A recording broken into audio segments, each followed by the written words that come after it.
Hey there, folks. This is Rocky Red Panda, your host from the Artist Show, bring you another read this week. And this week we're going to be reading from a book called Uncle Andy's by James Warhola. It's a fabulous visit with Andy Warhol. Now, I actually didn't get to meet James Warhola, but my mother did. And the reason why, again, there's two cameras, is I'm actually doing a live stream on Facebook as well. So you guys will both get to see the book. So let's go ahead and let's start with Uncle Andy's. And of course this book is signed by James Warhola, 2007.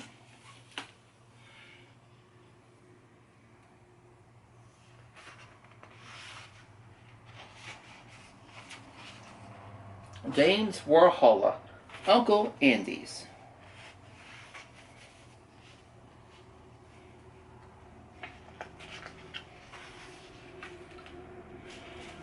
Looking back on those days, the one thing I remember most is thinking my dad had the best darn job in the world.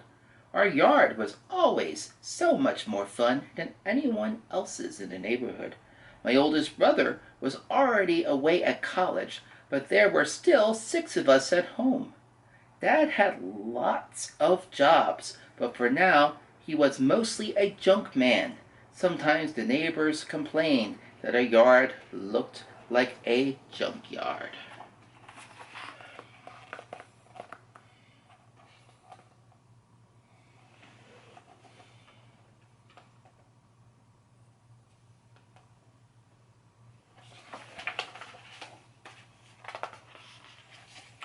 The real junkyard was about 5 miles away on a dirt road. It was up a really steep hill. It had everything: old cars, old pop machines, and old airplane engines, you name it. It was there on the hill. Dad's job was to take things apart and separate the metals: aluminum, copper, brass, and steel. Where there was enough, he loaded the truck and hauled it to another junkyard.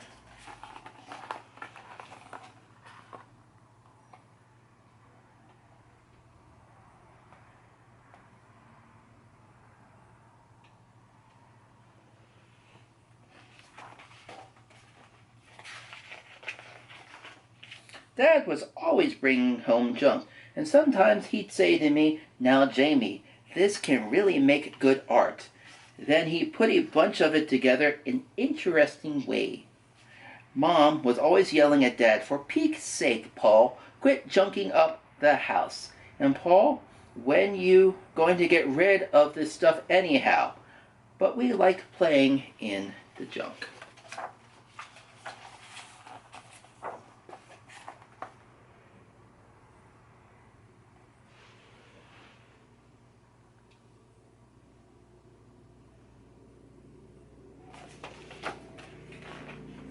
One day, Dad came home from work and announced, "It's time to visit Bubba and Uncle Andy in the big city.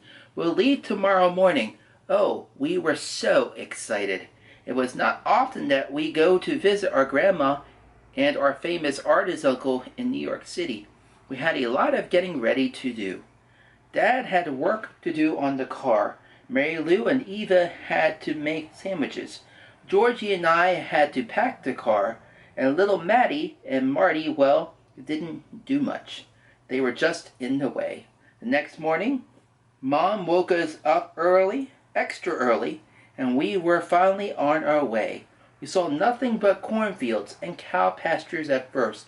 Then we slowly counted the 7 tunnels that it would take us to get there.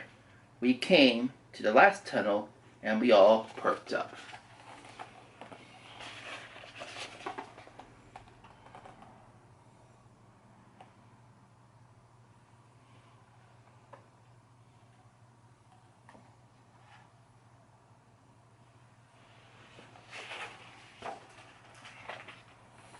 All of a sudden, the world became very different.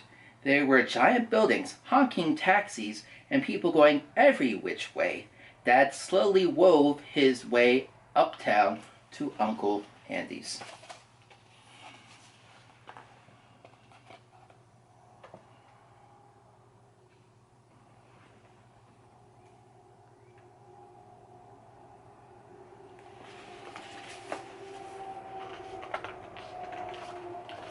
There were all 8 of us standing in front of a huge black door, ringing the bell. After a long wait, the door unlatched and slowly opened. Uncle Andy peered out for a minute and then let out a long "oh." Dad always thought it was best not to phone ahead so that it would be a surprise. It certainly worked. Uncle Andy was always very, very surprised.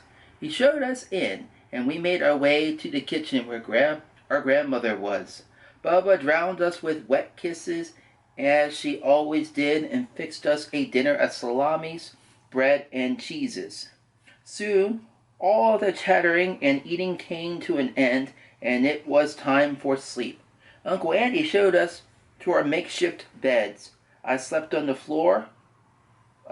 top floor on a propped up old door covered with cushions.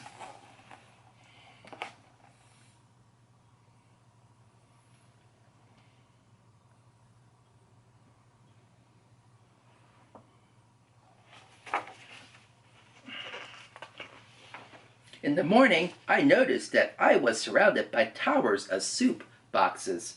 I thought Uncle Andy and Bubba sure ate a lot of soup, but that wasn't it at all. Uncle Andy didn't buy those soup boxes. He built them out of wood and painted each one. They were art, and really important too, because Uncle Andy told us not to touch any of it.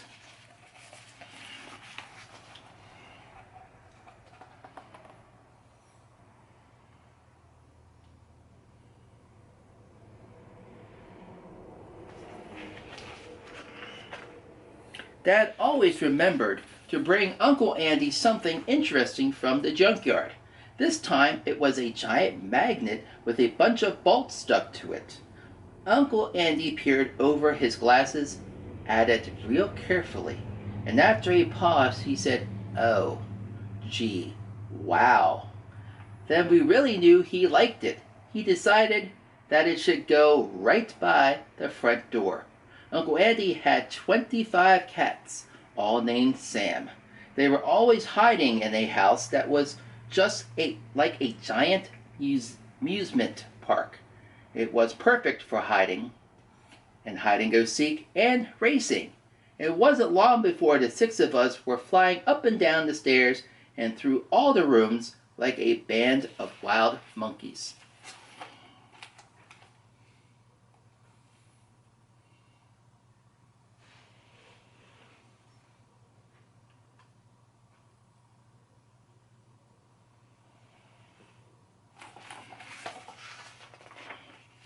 Uncle Andy thought everything was art in some way or another.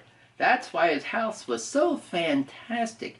Each of the rooms was filled to the brim with all sorts of neat things.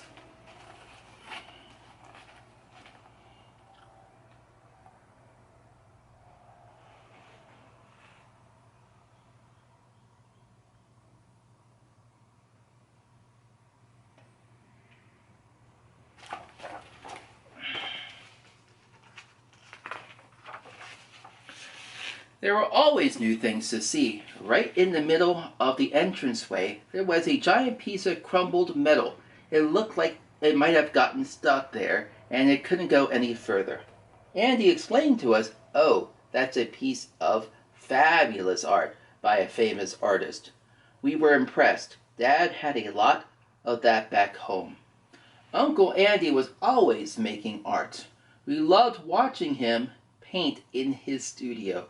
He made regular stuff like soup cans, pop bottles, and money even looked like real art. Mary Lou and Eva just loved his giant pictures of Elvis Presley. Mom, always aware of unnecessary clutter, asked, "Gee, Andy, when you going to get rid of this stuff?" Uncle Andy, startled, said, "Oh no, this is art. It's going to be worth a lot of money."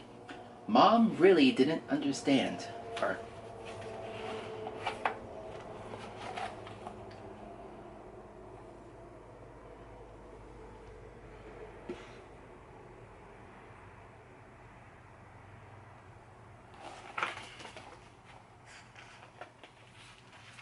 With all the commotion that we caused, Uncle Andy decided it might be better to put us all to work. It wasn't long before each of us had different jobs. He knew I liked to do art, so he let me help him with his giant paint-by-number sailboat painting.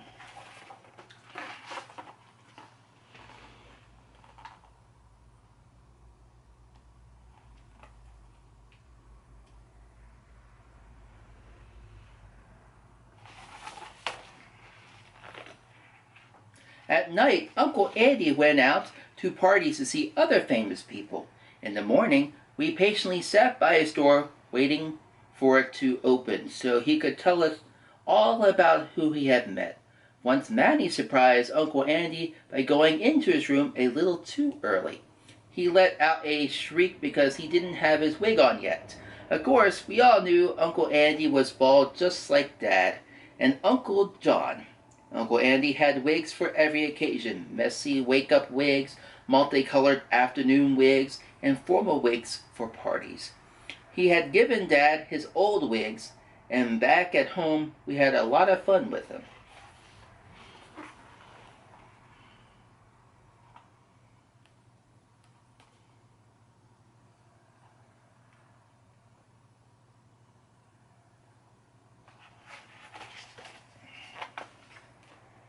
Each day was a chance to see something new. We especially loved hiding in the studio when Uncle Andy had important art people over to talk about his work.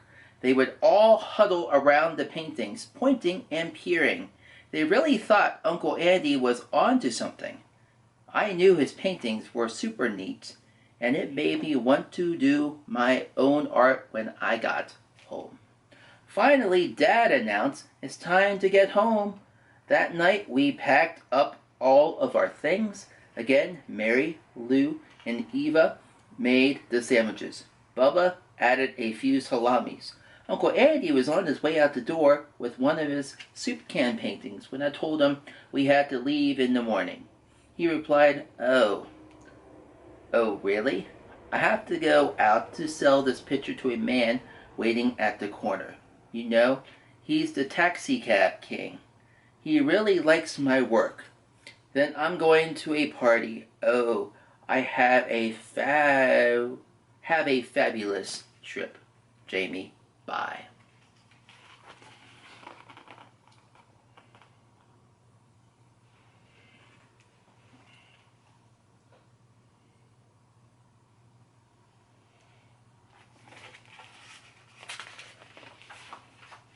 We went to bed early, and before I knew it, Mom was wiggling my toes and saying, time to get up. Bubba helped us with our things, and we shrugged out into the dark morning. At the foot of the steps, there were a bunch of boxes that Uncle Andy had left for us all. A lot of neat stuff, including art supplies for me. Bubba drowned us with those wet kisses as we got into the car. Soon we were weaving our way downtown to go through the first tunnel. We all fell asleep wondering about our next trip back to Uncle Andy's. As we got older, we made many more trips back to that faraway city, and Dad continued bringing interesting junk from the junkyard for Uncle Andy. I really like doing art, and I learned that art is something that is all around us all the time.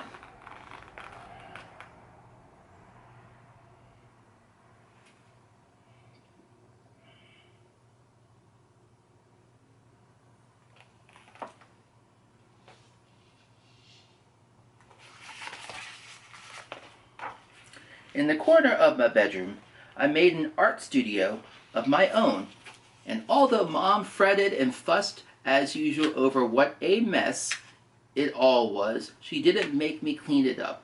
She even woke me up early on Saturdays to drive me to art class. You know, I think Mom's finally understanding what art is all about.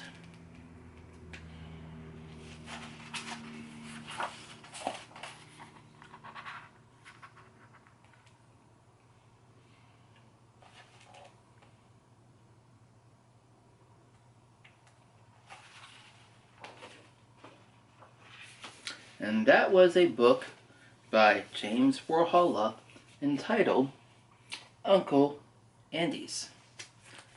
Now you can purchase this book through Amazon, pick it up at your local library, or other participating websites like Barnes and Nobles.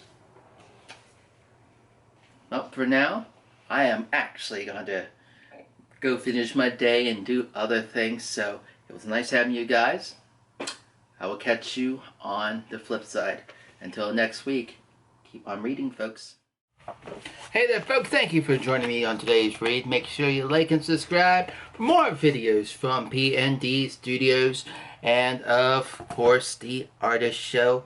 Like and subscribe. I'll know where I'm pointing. I'm pointing everywhere because I still don't know where it's going to be located. So, just like and subscribe. You know you want to.